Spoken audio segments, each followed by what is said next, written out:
Tonight is night 2 of the Basin City Freedom Rodeo, and last night we almost broke some arena records. But I don't want to give too much away. This morning in Slack, we did break an arena record. So I want you to take a look at what is leading the race here at the Basin City Freedom Rodeo. Starting off in the bareback riding, it was one of the contestants that I knew was going to do so well in this matchup, Colton Clemens. Colton was 85.5 points on Corey and Lang Rodeo's Brittany Fox. This horse really threw some moves, some direction changes at him, but Colton met him jump for jump. Then moving on to the steer wrestling, it was the reigning world champion out of California, Tucker Allen, came and was 1/10 off the arena record with a time of 3.8 seconds. It was smooth and fast. I don't think you can really get much better than that. Then in the team roping, it was catch as catch can for Catch Kelton and Denton Dunning. They were 4.3 seconds in slack today to move to that #1 spot. Then in the saddle bronc riding, it was an Aussie on barmaid from Corey and Lang, Cooper Thatcher. He went to the middle. That horse really went to the middle of the arena, went and then turned left a little bit, and Cooper just met him again, jump for jump, with smooth, fast feet. Then in the breakaway roping, it was native Oregonian Miss JC Kern was 2/10 off the arena record for a time of 2.2 seconds. We saw some fast times last night in the performance, but nothing ultimately could overthrow that 2.2. And in the tie-down roping from slack this morning, we did see an arena record change. It was priorly Riley Webb who set it last year with a time of 7.5 seconds. But John Dausch came in and blew that wide open with a time of 7.1 seconds. Then in slack last night in the barrel racing with a 17.05, she took over that lead from Cassie Mowry by 0.05 of a second. It was Taylor Bays. In the bull riding, we saw only 2 qualified rides. It was Seth Pregent with 84 points on Corey and Lang's Fireball. He was nice and smooth. That bull just really went into his hand the whole time. And if you watch the video, Seth even got in a little spurring action there. So that is who is leading it here after night 1 in Basin City, going into the second performance. But when we come back, you guys will get a little bit of the tricks of the trade from this year's specialty act. So stay with us. In 1977, Ford F-Series became America's best-selling trucks. 33 million trucks later, we've kept that title every year since. And that's a formula we plan on repeating. F-Series, America's best-selling trucks for 49 years and counting. And Ford, the most awarded brand for initial quality among trucks by J.D. Power. Ford F-Series, built Ford tough. Here in Basin City, we know that you as the rodeo fans love to watch the dynamic act of trick riding. So this year we brought in a beautiful mother-daughter duo. One of them, mom, Miss Haley Proctor, here with me today, is a 2-time NFR specialty act. You saw her last year at the NFR and then I believe the year prior. Yes, the year before that too. And now you get to see the next generation of trick riders coming in through her beautiful daughter, Cooley. So Haley, I know that you guys had to send Shane back home to Oklahoma. He's got to go work his big boy job, but you're here with Cooley kind of by yourself. I know you were a little nervous. Now that you've got 1 performance under your belt, are you feeling a little bit more settled? We're feeling a little bit more confident. I know we both were. So as Shane was slowing down in his rodeo career, he spent a lot of time on the road with us, and he was at every rodeo we were performing at. Cooley has never came in without him. And so, I mean, I was nervous, she was nervous, and I think it kind of showed last night. And she told me that it was just going to get better from there on out. I mean, she's 5. And so he called and gave her a pep talk yesterday before, and I know he had a little bit of critiques today. And so he's watching from back home, but we're getting our ducks in a row now, and so I know it's just going to get better from here. In the last few years, you guys at home might have seen Cooley transition from her cute little gray pony Phantom now to other ponies and your good faithful horse Cricket that you had at the NFR last year. What kind of training goes into creating a horse that you can trust with your babies? So much time. So Cricket has been in my lineup for the past 12 years. He was one of my original like old faithfuls. He's my veteran. He went to the last 2 NFRs, ran around the Pyro. Like I trust him with every part of me. And he's still like, he knows he can get away with a few things with Cooley just because she's little, that he doesn't even try with me. But there's not a dangerous bone in his body, and I know that he's going to keep her safe out there. And so right now she's getting her confidence on him, and he does have more speed to him to whenever she's ready to ask for it. But right now he's just plenty happy loping around the arena with him. I'm going to borrow him back tonight, and I'm going to ask him to run a little bit, so he's going to actually have to go work. But I think he's enjoying just playing around with her too.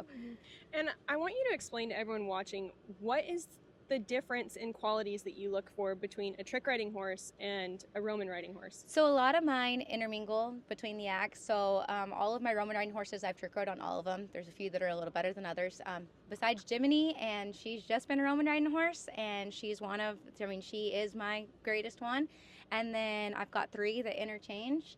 And then I've got Clyde, who's my Liberty horse, also a trick riding horse. And now it's who I rode last night, and he really prefers to just run. So when we're doing the acts, I can't really combine them anymore. Like if I used to bring him in on Liberty and then go to trick riding, but then he's just got running on his brain, and it's not that fair to him whenever he's just really wanting to run. But he'll also do the Liberty act tomorrow night and just do the Liberty portion. And so but all of my horses, we got to utilize them for everything that they have, and there's some that take to things better than others. And I've got 5 horses and a pony on the trailer, so they all have to work a little bit this summer.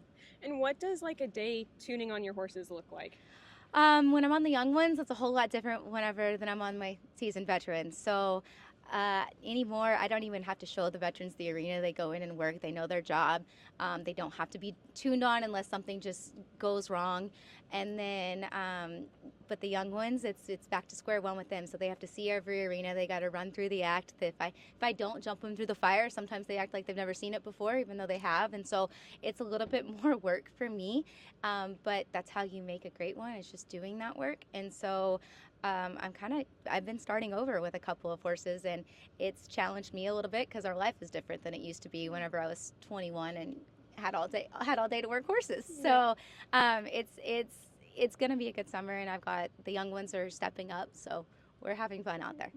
And last year, Haley gave birth to their beautiful daughter, Charlesy. Congratulations, by the way. She's so stinking cute. Thank you. I'm pretty biased, but she's pretty cute. Mm-hmm. So yeah, having 2 on the road is something that's totally different. And getting back in the swing of things was definitely hard after her. I came back last summer, so I had her July 26th. And I came back for Ellensburg Labor Day weekend. So we actually left for Ellensburg 3.5 weeks after I gave birth to her. I performed 5 weeks later. And that was pushing it a little bit. Having the second one, even after Cooley, I rebounded super fast. I came back at 6 weeks after her. But my body changed a lot after the second one. And so it took a second to get in my groove. We had an amazing performance there. I couldn't hardly walk each day, but we had an amazing performance. And it was just the next week they called me to work the NFR, and they were actually waiting, I guess, to see if I could come back that fast or if I was going to come back at all. And I proved them, I don't know, right or wrong. I don't know which way it went, but they did call and ask if I wanted to come back to the finals right after that. So I guess it's a good thing I bounced back as fast as I did. Yeah. What did those workouts look like trying to come back? Or was it more so slow movement? It was more slow movement right off the bat. I worked out my entire pregnancy, and then those couple weeks after I was just a mom, but really only for a couple weeks. And then I stepped back up on my horses, and it was like riding a bike. I was just a little more sore afterwards. And I really just let myself, those first few performances back, I kind of just held on. That's what happened. But as the time went, those were my workouts. I usually do stay I'm in the gym a lot. But having 2 and not having a babysitter and not having the things, I was doing some home workouts. But really, there's nothing that compares to being on my horses when I'm Roman riding. So just stepping up on them and spending like 30 or 45 minutes a day just exercising horses was also exercising me. And so things have changed. I may not be as great of shape as I used to be, but I try to stay pretty busy. Yeah. Well, and I think sometimes as people that are raised in the industry, whether you're ranching or rodeoing, I think we forget that exercising horses is also exercise for us too. Yes. But What, with now having two daughters on the road with you, what is the biggest thing that you want them to take away watching you in the arena every night? I just want them to know that they can do anything that they set their mind to, but anything that they dream of too. So this has been my dream since I was 5 years old, and Cooley is now partaking in that dream, and she's a little bit mad at me that I'm not letting her trick ride tonight. So she is wanting to do it every day. She wants to go practice, but someday she might not want to do this. That dream never left me, and it might change for her. Charles C may or may not want to do this at all, but whatever they do, I want them to put their whole heart into it, and I want them to go after whatever they want.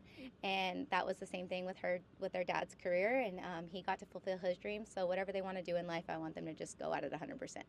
And what can fans expect to see from you and Miss Cooley later in the week as the rodeo goes on?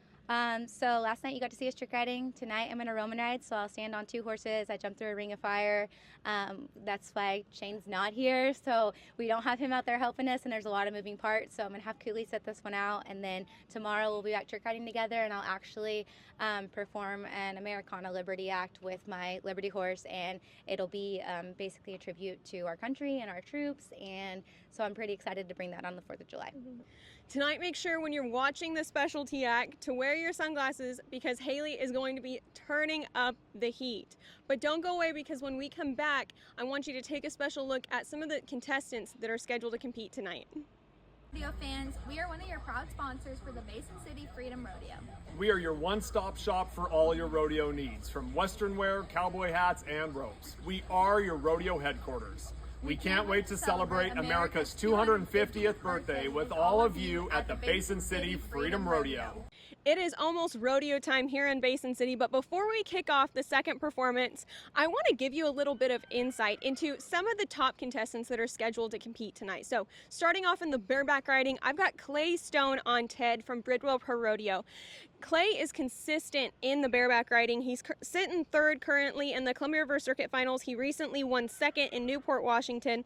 And this horse has an average trip of 81 points with only an 11% buck-off rate. So if he can stay on, make a smooth, clean run, he's going to be in the money. Then moving on to the steer wrestling, I've got Trevor Johnson. Oh, and did I mention he's from down the road in Eltopia, Washington? Trevor's currently sitting 32nd in the PRCA World Standings. This is only his 3rd year in the PRCA. He was up last night in Red Lodge, Montana, where he made a run of 5.4 seconds. And before this year, he has placed 3rd and 5th here at the Basin City Freedom Rodeo in the past. Then moving on to the team roping, I've got Lightning Aguilera and Caden Profili. Both of these contestants are 2 times to the NFR. Lightning is currently 6th in the PRCA World Standings, with Caden sitting 2nd. But they've kind of been in a rut this Cowboy Christmas, but as we've priorly seen with contestants like Patrick Smith and Tanner Tomlinson, this can be a rodeo in the team roping that really pulls those contestants out of their rut. Then moving on to the saddle bronc riding, I've got a rookie this year, Jasper Frost versus Corian Lang's Gone Girl. Jasper was 81.5 points in Molalla, Oregon earlier this year. He's sitting 8th in the rookie standings, so he's really trying to climb his way up to that #1 spot. And this horse, 4 out of its 5 outs this year have all been 83 points or better.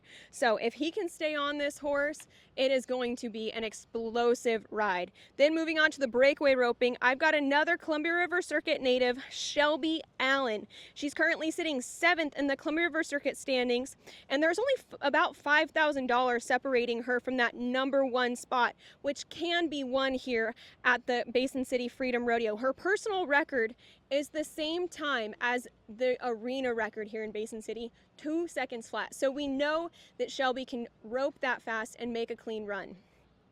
Then moving on to the tie-down roping, I've got just from down the road in Hermiston, Oregon, Gator Goodrich. His dad was up in slack this morning. His mom and sister are up in the breakaway roping tomorrow night. So this is a well-known rodeo family from the area. He was 8-5 in the first round at St. Paul. He won 2nd in Newport, and he's competed very well with a lot of those big boys down in Texas.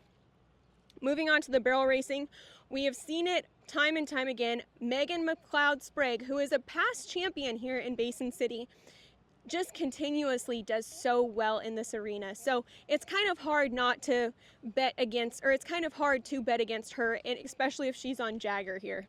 Then in the bull riding, I've got a Wells, Nevada native, Ire Morrison versus Mavalis from Corey and Lang Rodeo.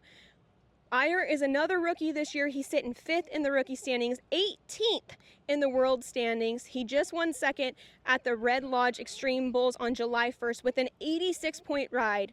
He was 2nd at the Silver State Stampede last month. This bull has only been rode 2 out of 5 times this year, but the only 2 scores on this bull have been 83 and 89 points. So knowing what you know about this cowboy, it's kind of hard to bet against him. Settle down in your seats, get something to drink, and get your butts in the grass, because we are one song away from letting Freedom Rodeo.